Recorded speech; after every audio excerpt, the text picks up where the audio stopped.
નવી દુનિયા સાથે મળી સો રચીએ નવી દુનિયા સાથે મળી સો જીતીએ દુનિયા બીજળ બંધ કરવા દો રોજ થોડું એને વધુ આપી જશો કદને કઠિન મનના વિચાર હકીકત બન્યા સિદ્ધિ ફળથી આનંદ મળશે કોશિશ કરી વધો લક્ષ્ય બુલંદ કરો.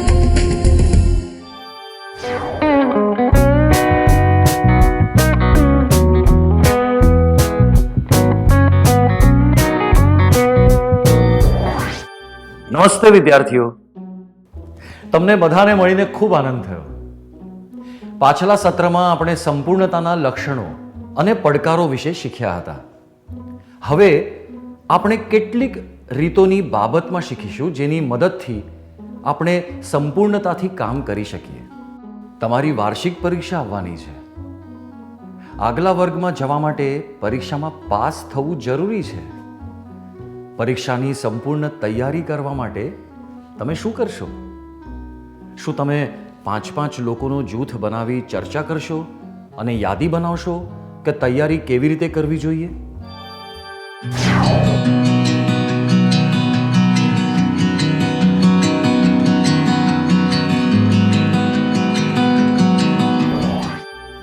આભાર, બહુ સરસ.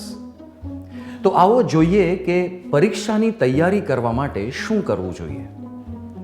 આપણે જાણવું જોઈએ કે કયા ભાગ અઘરા છે અને કયા સહેલા છે. ઉદાહરણ તરીકે હિન્દીમાં લખાણું, ગદ્યાંશ અને વાર્તાઓ સહેલી હોય છે અને કવિતાઓ તથા વ્યાકરણ અઘરા હોય છે. સંપૂર્ણતા પ્રાપ્ત કરવાની રીત: પાઠ અથવા વિષયમાં શું શું યાદ કરવાનું તેની યાદી બનાવો. આપણે જાણવું જોઈએ કે પરીક્ષા પહેલા આપણી પાસે કેટલો સમય છે અને તે પ્રમાણે અઘરી વસ્તુઓ માટે વધારે સમય અને સહેલી વસ્તુઓ માટે ઓછો સમય કાઢી લેવો જોઈએ. ઉદાહરણ માટે, જો તમારી પાસે હિન્દી માટે 5 દિવસ છે તો વ્યાકરણ માટે 2.5 દિવસ, કવિતાઓ માટે 1.5 દિવસ અને ગદ્ય માટે 1 દિવસનો સમય રાખી શકશો. સંપૂર્ણતા પ્રાપ્ત કરવાની રીતો: પાઠ અથવા વિષયમાં શું શું યાદ કરવું છે તેની યાદી બનાવો. સમયપત્રક બનાવો. શું હવે એક પ્રવૃત્તિ કરીએ? કલ્પના કરો કે તમારી વાર્ષિક પરીક્ષામાં ફક્ત 30 દિવસ બચ્યા છે અને તમે બધા પાઠ સારી રીતે યાદ કરી રહ્યા છો.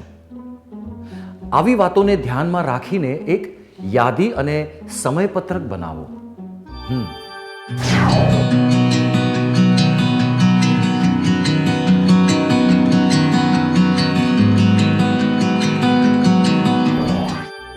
હંમેશા યાદી અને સમયપત્રક બનાવવું પૂરતું નથી હોતું. કામ સંપૂર્ણતાથી કરવા માટે આ ચકાસવું પણ જરૂરી છે કે આપણે સાચી દિશામાં જઈ રહ્યા છીએ કે નહીં.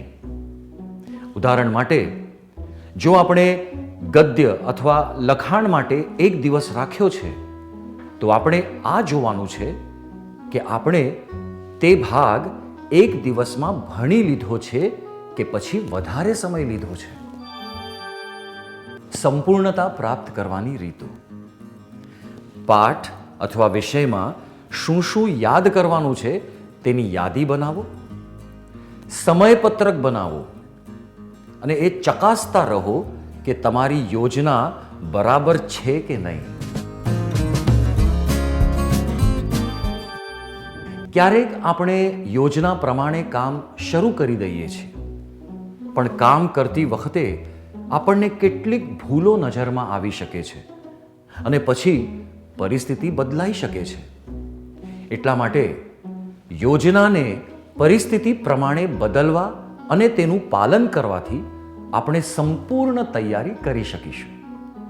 ઉદાહરણ માટે, જો આપણે હિન્દી વ્યાકરણ ભણવામાં 2.5 દિવસથી વધારે લાગે તો આપણે આ વાત ઉપર ધ્યાન આપવું જોઈએ કે બીજી ભાષાઓનું વ્યાકરણ ભણવામાં વધારે સમય લાગી શકે છે. સંપૂર્ણતા પ્રાપ્ત કરવાની રીતો. પાઠ અથવા વિષયમાં શું શું યાદ કરવાનું છે તેની યાદી બનાવો, સમયપત્રક બનાવો અને એ ચકાસતા રહો કે તમારી યોજના બરાબર છે કે નહીં. જરૂરત પ્રમાણે યોજનાને બદલો.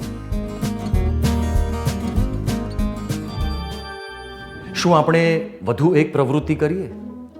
પોતાની યોજના ચકાસતી વખતે તમને ખ્યાલ આવ્યો કે ગણિત ભણવા માટે તમને 2 વધુ દિવસ જોઈશે અને વિજ્ઞાન માટે 1 વધુ દિવસ જોઈશે. તમને એમ પણ લાગ્યું કે સામાજિક વિજ્ઞાન માટે તમારી પાસે 1 દિવસ વધારે છે. તમે તમારી યોજનામાં બદલાવ કેવી રીતે લાવશો?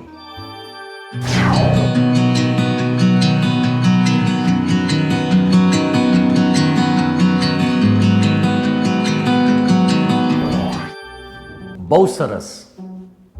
શું હવે આપણે આગલા તબક્કા તરફ વધીશું? આપણે આપણી સમયપત્રકમાં કેટલીક અપ્રત્યક્ષ ઘટનાઓ માટે વ્યવસ્થા કરી રાખવી જોઈએ, જેમ કે મહેમાનોનું આવવું, તબિયત બગડી જવી વગેરે વગેરે. ઉદાહરણ માટે, તમે ગણિત ભણી રહ્યા છો અને અચાનક કેટલાક મહેમાનો ઘરે આવી ગયા. જો તમે 1 કે 2 દિવસનો સમય વધુ રાખ્યો હોત તો તમારે ચિંતા કરવાની જરૂર જ ન પડત. એટલા માટે એક કટોકટીની યોજના હોવી પણ જરૂરી છે. સંપૂર્ણતા પ્રાપ્ત કરવાની રીતો. પાઠ અથવા વિષયમાં શું શું યાદ કરવાનું છે તેની યાદી બનાવો, સમયપત્રક બનાવો અને એ ચકાસતા રહો કે તમારી યોજના બરાબર છે કે નહીં. જરૂરત પ્રમાણે યોજનાને બદલો. એક કટોકટીની યોજના બનાવો.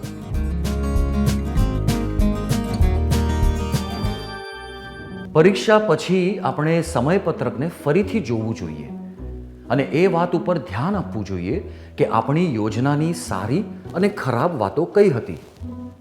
એવું કરવાથી આપણે આગળની પરીક્ષામાં તે ભૂલ ફરીથી નહીં બેવડાવીએ. ઉદાહરણ તરીકે, તમે ગણિત માટે 10 દિવસ રાખ્યા હતા, પણ તમને એ લાગ્યું હતું કે તે સમય ઓછો પડ્યો હતો. આગલી વાર તમે ગણિત માટે 1-2 દિવસ વધારે રાખશો. સંપૂર્ણતા પ્રાપ્ત કરવાની રીતો. પાઠ અથવા વિષયમાં શું શું યાદ કરવાનું છે તેની યાદી બનાવો, સમયપત્રક બનાવો અને એ ચકાસતા રહો કે તમારી યોજના બરાબર છે કે નહીં. જરૂરત પ્રમાણે યોજનાને બદલો. એક કટોકટીની યોજના બનાવો. કામ પૂરું થયા પછી યોજનાને ફરીથી ચકાસો. તો શું હવે આપણે સત્રનો સાર સંક્ષિપ્ત કરી લઈએ?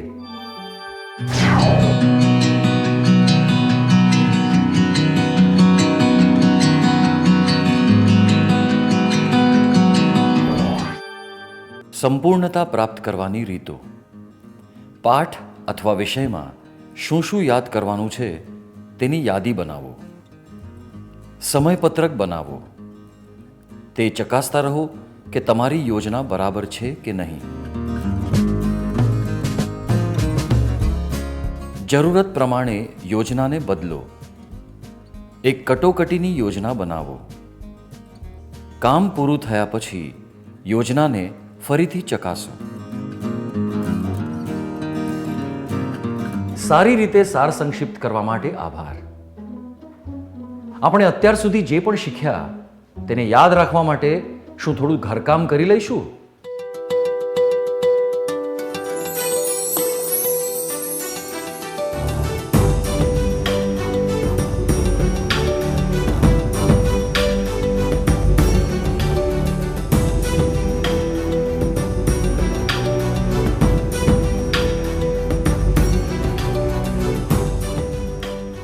પ્રશ્ન 1.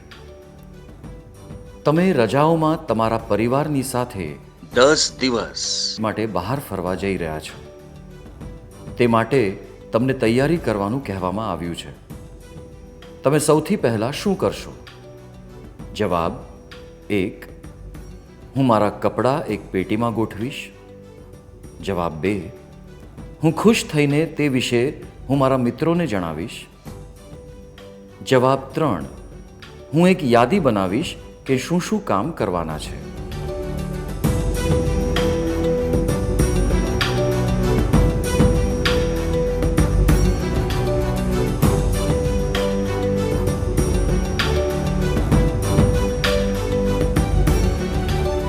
શું આગલા સત્રમાં આવતા પહેલા તમે આ કામ પૂરું કરીને લાવશો?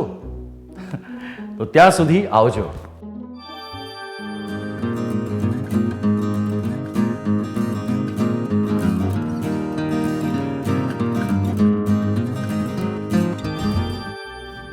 નમસ્તે વિદ્યાર્થીઓ. શું તમે તમારું ઘરકામ કરી લીધું? શું આપણે જવાબ જોઈ લઈએ?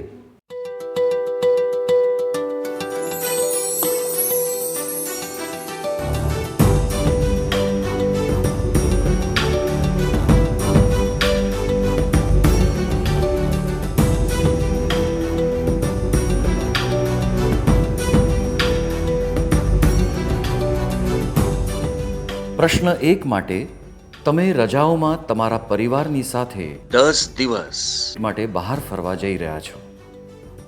તે માટે તમને તૈયારી કરવાનું કહેવામાં આવ્યું છે. તમે સૌથી પહેલા શું કરશો?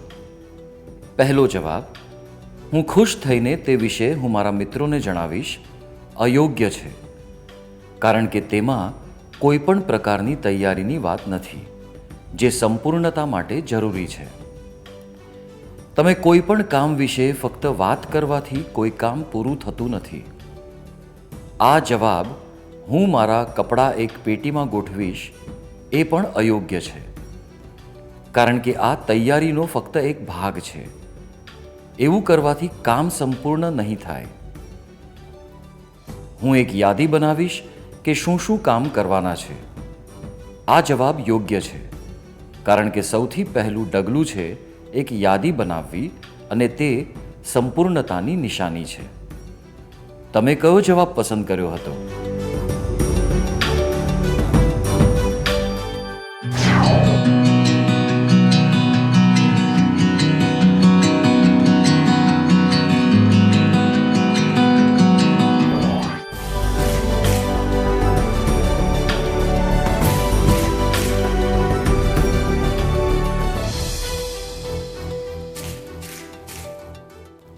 જે વિદ્યાર્થીઓએ સાચા જવાબ આપ્યા હતા તેમને મારા અભિનંદન.